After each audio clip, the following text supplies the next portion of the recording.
Boa noite, irmãos. Como já foi dito, a gente vai apresentar agora uma peça, Amado Timóteo.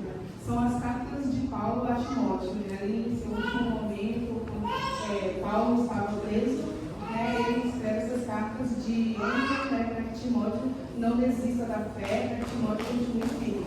Então, eu apresento a vocês a peça Amado Timóteo.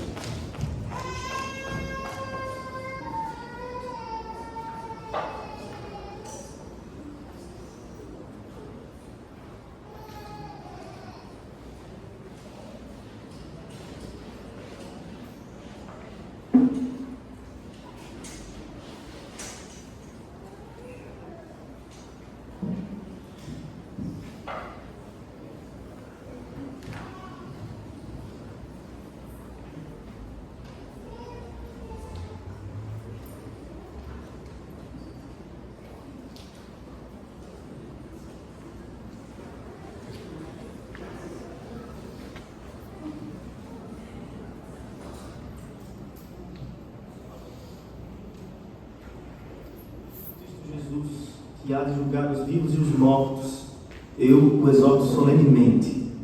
Pregue a palavra. É com esse imperativo que Paulo inicia suas últimas palavras a seu filho na fé, Timóteo. Essa é a sua segunda carta ao jovem pregador e possui um valor histórico sem precedentes. Afinal, além de ser uma convocação solene ao ministério e por isso conter sagradas lições para qualquer cristão vocacionado, trata-se também da última carta paulina que temos registro. O que tudo indica, este foi seu último documento. Estamos mesmo diante das últimas palavras do apóstolo Paulo, não apenas a Timóteo, mas ao mundo. Como chega ao fim dos seus dias em nome de Deus? Quais as circunstâncias que o rodeiam em seus momentos finais? O que o leva a escrever essa carta ao seu amigo querido, ao seu filho amado? Eu digo que Paulo não poderia ser mais curto. Pregue a palavra. Este é o resumo de absolutamente tudo que Paulo vem dizendo a Timóteo desde o começo dessa carta. Não é uma carta qualquer, é uma convocação última e urgente para que Timóteo se erga de suas limitações e de seus temores e assuma o lugar do seu tutor. Uma vez que Paulo está mesmo chegando ao fim de sua jornada ministerial, é a hora do jovem Timóteo se erguer com ainda maior compromisso e valentia. Paulo diz se lembrar das lágrimas sinceras de Timóteo, da fé não fingida que ele recebeu de bom grado e acolheu no peito por meio da fala de sua mãe e de sua avó Lloyd.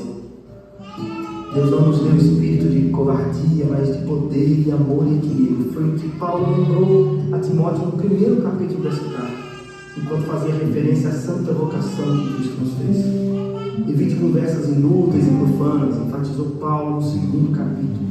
Fuja dos desejos malignos da juventude. No capítulo 3, Paulo se recusa em esconder de seu discípulo a face escura do ministério e diz sem medo: todos os que desejam viver piedosamente em Cristo serão perseguidos. Tu, porém, permaneça nas coisas que aprendeu por meio das Escrituras. Pregue as Escrituras. Esse é um mandamento tão solene que as testemunhas convocadas diante das quais Paulo ordena a Timóteo que pregue são Deus e Cristo Jesus. Alguns já haviam questionado o ministério do jovem Timóteo, mas não era hora de se entristecer por isso. Pregue. Outros já o haviam ridicularizado por seguir o pobre coitado feito Paulo, sendo perseguido, mas não era hora de se envergonhar. Alguns chegam a sugerir que a própria personalidade de Timóteo seria também uma barreira, possivelmente tímida e inseguro, mas não era hora de se mesmar, era hora de se expor e pregar a palavra em tempo ou fora de tempo. E é como se Deus segredasse ao ouvido de Paulo sobre os dias que viriam, os dias de hoje. E aí Paulo vai dizer: Timóteo, vai chegar um tempo em que não suportarão essa música. A verdade causará coceira nos ouvidos. As pessoas vão atrás de pregações ofensivas, vão configurar pregadores que lhes afaguem o ego, que trocam infeliz. A dura verdade de uma suave mentira. Fábulas e mitos podem emocionar, mas são incapazes de nos salvar eternamente. É por isso que Paulo insiste em Timóteo: eles podem, você não. Seja sóbrio, prega o verdadeiro evangelho, vem sofrer comigo, feito um soldado nas trincheiras de uma guerra. O abandono em massa do evangelho e o fracasso coletivo de boa parte dos primeiros convertidos não eram as únicas razões pelas quais Timóteo deveria se posicionar em favor de Cristo, assumindo sua vocação. Outra razão, oferecida por Paulo, era sua morte iminente, ou como ele gostava de figurar, sua oferta de libação.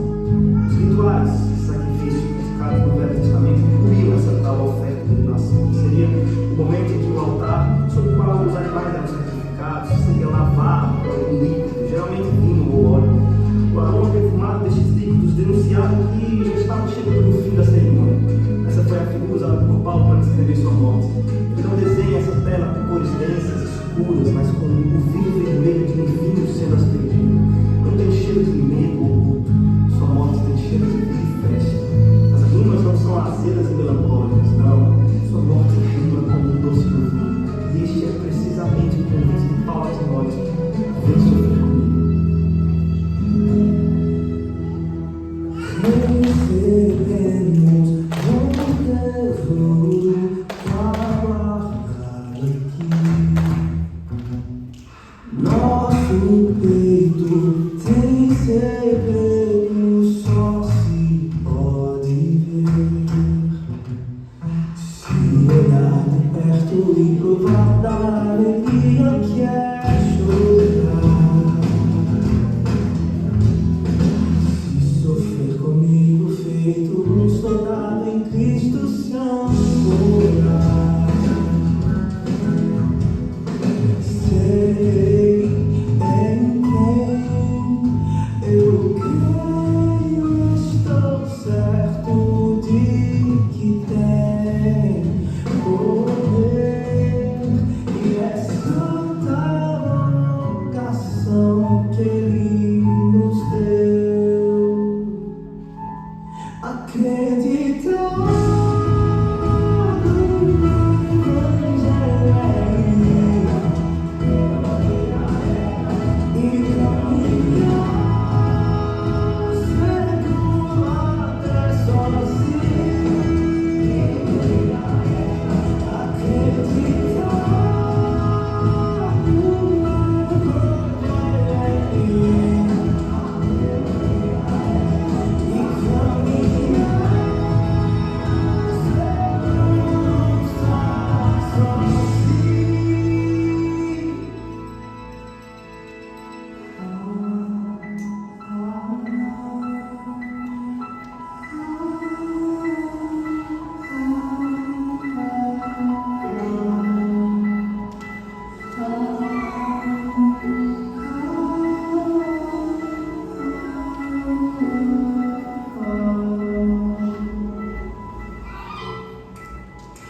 vem olhar de perto e provar da alegria que é chorar. Acreditar no Evangelho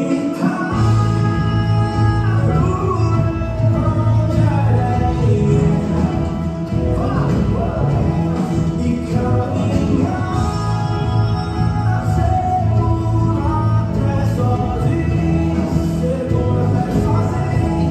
Acreditar no Evangelho e caminhar seguro sozinho.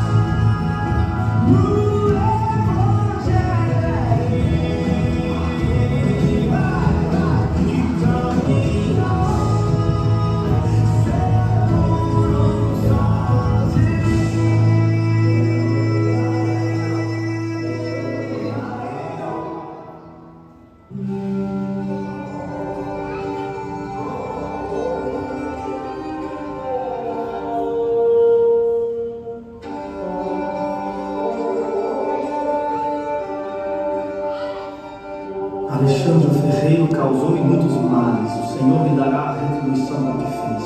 Vira-se contra ele, porque se opôs fortemente às nossas palavras. Na minha primeira defesa, ninguém apareceu para me apoiar, todos me abandonaram, que isso não lhe seja cobrado. Quando a gente tem em mente que essa carta de Paulo ao seu amado Timóteo é, na verdade, uma solene convocação para a obra do ministério, essa sessão aqui, onde ele fala sobre a traição de Alexandre e o abandono que sofre durante sua primeira defesa, demonstra o nível de sinceridade de Paulo para com Timóteo. Não existe nenhuma intenção de maquiar a realidade do ministério. Timóteo não estava sendo enganado quanto aos terríveis perigos de se lançar na preciosa jornada que é a proclamação da verdade de Deus. Enquanto o velho Paulo prepara seu jovem sucessor para a realidade das dores do ministério, ele poderia dar vários conselhos. Quando o assunto era sofrimento e perdas, ninguém melhor para rechear a pauta de experiências pessoais do que Paulo. Ele podia falar sobre a dor das chicotadas, ou dos aprisionamentos nas argolas aí das masmorras. Ele podia falar para Timóteo sobre naufrágios, apedrejamentos. Tudo isso Paulo sofreu, tudo isso poderia sobrevir a Timóteo.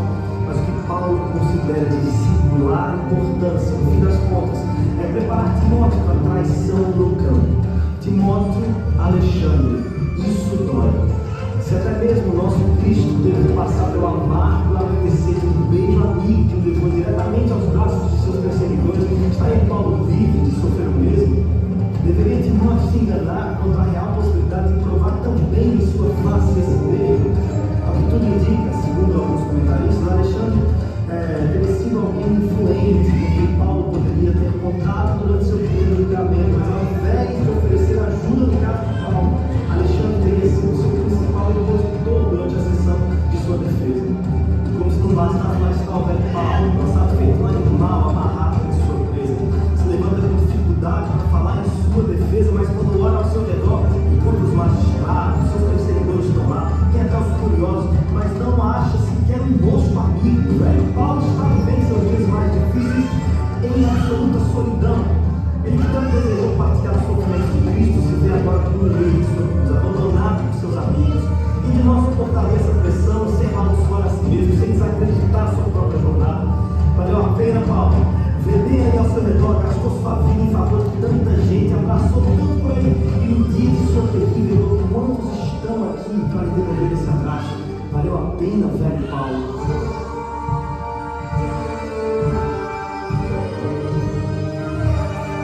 Minha pergunta volta para você quer esse favor?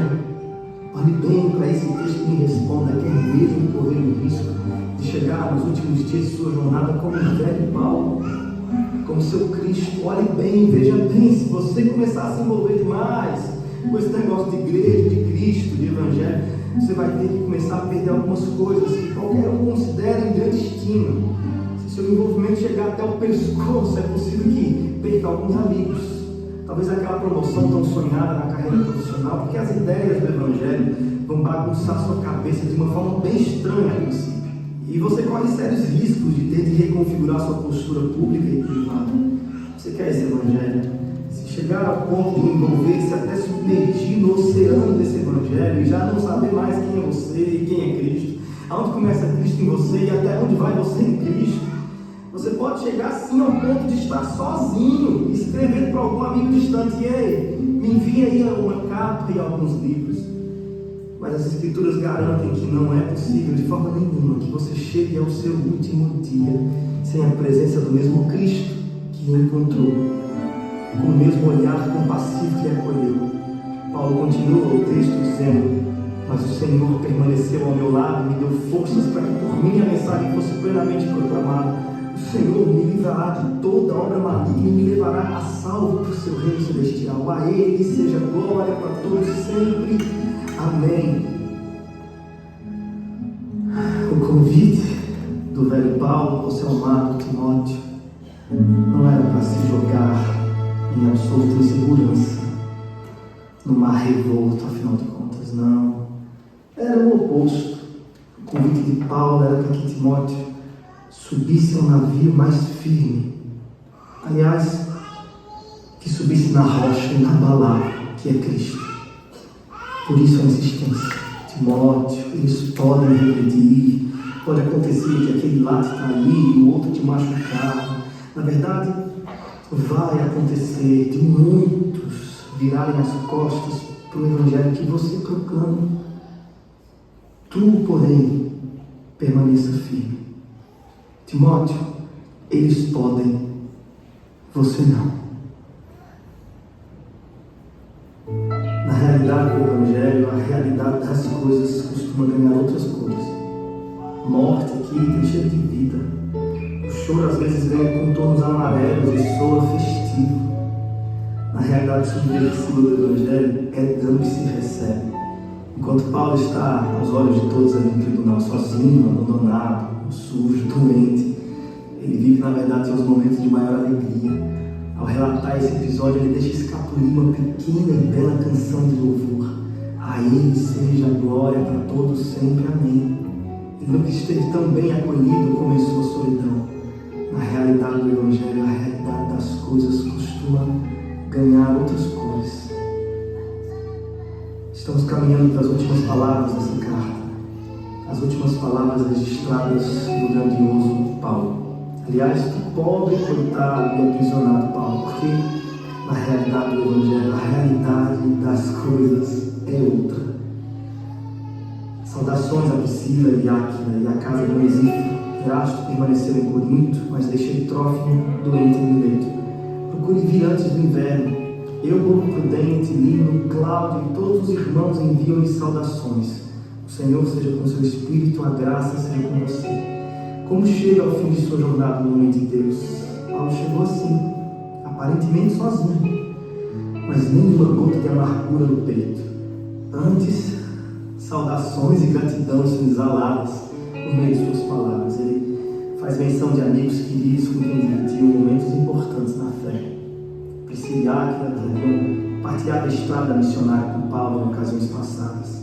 Onesíforo, que já foi mencionado por Paulo como alguém que o animava muito. Cita Erasto, possivelmente tesoureiro na igreja em Corinto, uma igreja que parece ter demandado muito da atenção do apóstolo. Deixei Trófimo doente em Mileto. É quase como ver a Cristo ali no madeiro, em grande dor e agonia, mas ainda assim reservando algum momento para cuidar de sua mãe e de seu discípulo mais novo. Filho, eis aí a tua mãe. Mãe, eis aí o teu filho. Cristo entregou o coração partido de sua mãe aos cuidados de João. Paulo entregou o doente Trófimo aos cuidados de seu discípulo. Quem de nós pensaria em mais alguém na hora de sua dor? Paulo pensou. Cristo também. Porque na realidade do Evangelho, a realidade das coisas costuma ganhar outras cores. Paulo ainda arranja espaço para citar cuidadosamente nomes daqueles que muito provavelmente são seus últimos frutos. Eubulo, Prudente, Lino, Cláudio e os irmãos todos. É como quem diz: se você chegar aqui, Timóteo, eu não estiver mais, procure por esses novos convertidos. E aí nós chegamos de fato no fim. As próximas frases são o último abraço de Paulo em seu filho Timóteo. E ele poderia fazer votos de que Timóteo fosse muito bem na vida, tivesse muitos amigos e tudo mais, mas não é nada disso que Paulo deseja a Timóteo. Paulo sabia muito bem o que foi que o livrou de padecer inúmeras vezes. E padecer aqui não é no sentido de morte, não, porque morte para Paulo é lucro, né? Lembre-se, na realidade do Evangelho, na realidade das coisas, costumam ganhar outras coisas. Paulo sabe muito bem o que desejar a Timóteo. Timóteo, quando eu tinha a sua idade, quando eu era jovem, eu fui até Deus desesperado, com um espírito me afirmava a alma, mas Deus disse: Paulo, não se aveste não, a minha graça te basta, porque o meu poder se aperfeiçoa na sua fraqueza. E é isso, Timóteo, que eu desejo a você, um favor merecido nos céus, que certamente abrirá os portões celestiais. Timóteo, que a graça seja com você. E ao dizer isso, descansou a pena do poeta. Descansou o apóstolo eternamente. Missão cumprida, seu ministério findou. Não sei se Timóteo chegou lá antes do inverno como Paulo desejou, mas a pergunta é se você vai chegar antes do inverno. Timóteo, vem depressa.